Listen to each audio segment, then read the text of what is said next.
All right, everyone, welcome back.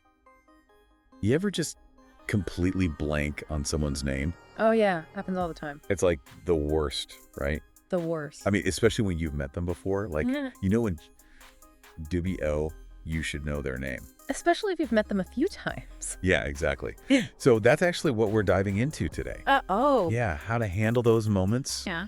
when you forget someone's name and how to, get through it without dying of embarrassment. Smoothly. Yes, Yeah. smoothly, exactly. I like that. And we've got this awesome audio lesson to help us out. Oh, cool. Yeah, it's all about, real world English phrases for these exact situations. That's practical stuff. Super practical. Okay, love it. So they start off with this really cool dialogue. Okay. And, they play it at natural speed first just to give you like the overall Right, feel. so you get to hear it. Yeah, exactly. And then they break it down nice and slow so you can catch every single word. Smart. Yeah, I thought it was really helpful.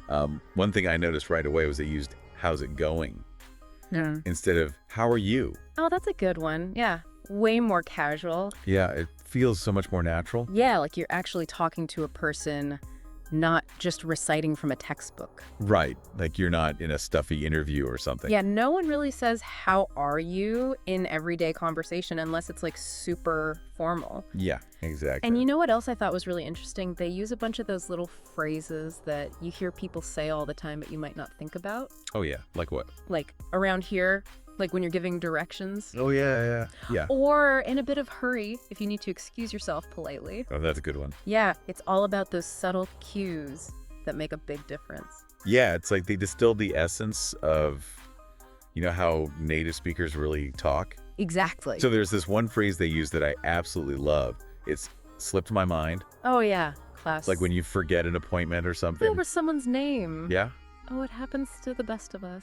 It's the perfect apology, right? It is, yeah. It doesn't sound too formal or robotic. No, it sounds genuine. It does. And they even show you how to use "terrible with" in different ways. Oh, that's a good one. Yeah, terrible with names, obviously. Yeah, terrible with directions, terrible with technology. Terrible with remembering birthdays. Oh my gosh, yes. It's so versatile. It is, yeah. You can use it for anything. Basically anything you're not good at. And it's so relatable. It is. Everyone's terrible at something. Right. You know, it reminds me of this one time. Oh, tell me. So I was at this party, right? And I saw this guy. Okay. And I knew I'd met him before. Oh. I just couldn't remember his name for the life of me. The worst. And I'm standing there talking to him, making small talk. And in my head, I'm like racking my brain, trying to remember his name. Or you're searching. I'm like going through every letter of the alphabet, trying to come up with something. And you can't think of it. Nothing. Oh, that's painful. So finally, I just had to admit it. You had to fess up. I was like, I am so terrible with names.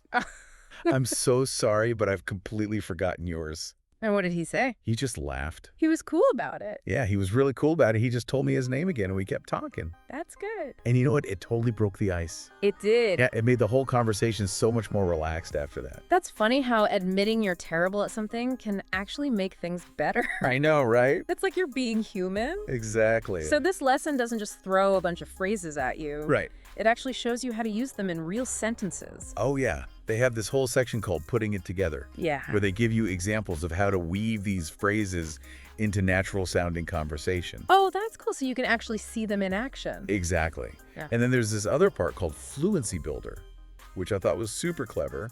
Oh, what's that about? So it's all about those little tweaks you can make to sound more like a native speaker. Like what? Like instead of saying, "How are you?" you're going to say, "How's it going?" Yeah, we talked about that one. Yeah. But there are tons of other examples. Cool. It's all about finding those subtle ways to make your English sound more natural. I like that. And you know what else I really appreciated about this lesson? What's that? They use this repetition technique that's really effective. Oh, tell me about it. So they'll play the dialogue at natural speed first. Then they'll slow it down, and then they'll play it at natural speed again. Wow. That's a lot of repetition. I know, but it really helps you internalize the rhythm and the flow of the language. That makes sense. Yeah, you're hearing it in different ways. Yeah, and it's like a workout for your ears. It is. Yeah, Yeah. you're training your ears to understand natural English. Exactly. And they don't just leave you hanging if duo forget someone's name. What do you mean? They give you some really smooth ways to get that information without being super awkward. Oh, like what? Like, you could casually ask for their business card. Oh, that's smart. Or you could suggest that they write down their email address for you. Oh, yeah, that's a good one, too. It's like a sneaky way to get their name without having to admit you forgot it. I love it. It's brilliant. It is. So after this deep dive, I feel like we're armed with a whole arsenal of phrases. We are, yeah. We're ready to tackle any conversation. No more awkward name-forgetting moments. We've got this. But you know the real takeaway is? What's that? It's not just about memorizing phrases. Right. It's about paying attention to how native speakers actually talk. Yeah, you gotta listen and observe. Exactly. And then you can start incorporating those little nuances into your own conversations. That's how you really sound natural. Exactly. Like- So even if you forget someone's name every now and then, don't worry. It happens. It happens to all of us. Just keep practicing and keep listening, and you'll be sounding like a native speaker in no time. You got this.